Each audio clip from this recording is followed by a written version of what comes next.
Being born into the new South Africa, I thought that things would be different, where the colors of the rainbow nation can extend beyond black and white. But right in between the colors black and white is the color gray, a color I call the audacity of doubt. This very color that has the audacity to force its way through the roots of a woman's scalp who has cared for it so long, reminding her of her biological clock. This is the color I call audacity. The audacity to see me covered from head to ankle, wearing my symbol of submission, and you turn around and ask me, "Are you Muslim?" Now let me get this straight. Being that the crown that exists beneath my scarf that twists and turns into an infinite kingdom as if unsure about which journey of greatness to embark. My melanin production has seemed to make you question my intentions for choosing to represent this religion. So then you ask me, "Are you a Sadaqa Muslim?"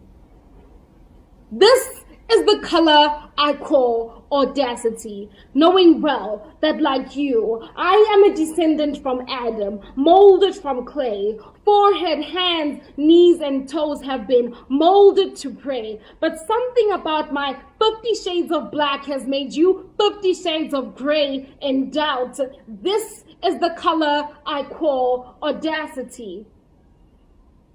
The piercing answer that exists in the pupil of my eye. You know very well that this non-verbal reply knows no lie, and I've searched myself behind your pupil, trying to decipher the image you see when you look at me, that has somehow convinced you that I am not worthy of the universal greetings of peace.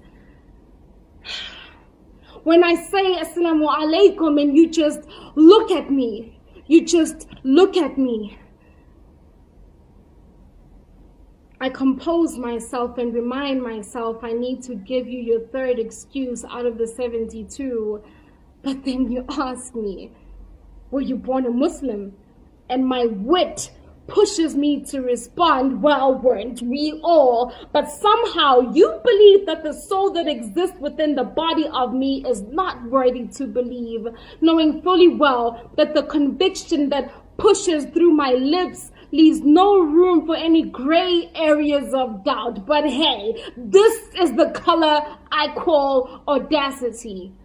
But sister, where are you from? Kenya, Ethiopia, Nigeria, Uganda, or any other place that makes you comfortable and removes me from the birthplace of my descendants. This is the birthplace of my descendants, and you have the audacity to ask an African in Africa where they come from. This is the birthplace where the borders only exist in your mind. I mean, you can't honestly be that ignorant and blind. Now, realizing my impatience, I realize I still owe you 68 more excuses. Now, during this demeaning session of interrogation, I feel suffocated in this confined space I call your brain, where I ask myself, do I really owe you an explanation of what my heart contains? Do I really need to cut myself open to show you that Islam runs through my veins? But this is the color I call audacity. Do you know how to recite Surah Al-Fatiha? Recite it for me. 65 more excuses to go. Are you related to the Mu'adhin? 64. What is your Muslim name? 63. My Muslim name is Dineo. My mother has breathed these syllables of beauty into my skin. Little do you know that Musiso and Muhammad mean the same thing.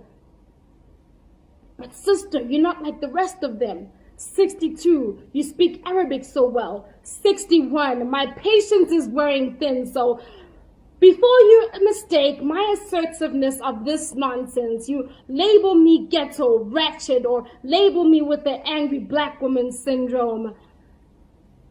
As I walk into the masjid to increase my supplication, you ask me, Are you here for zakat?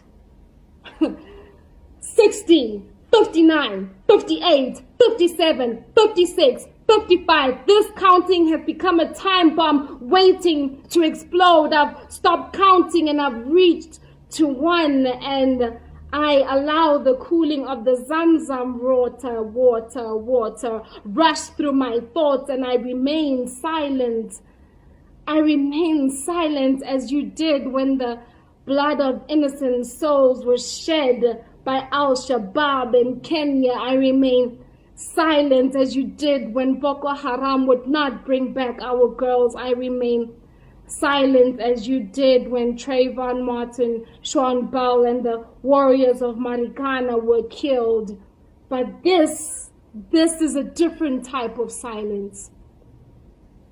This is a different type of silence, and it angers me that you only value my boombox when I'm chanting free, free Palestine, or when I'm causing the destruction between Shia and Sunni, or when I'm vocal about any other struggle that has nothing to do with my own people. Save Yemen, save Syria, save India, save Pakistan, everywhere else except Africa.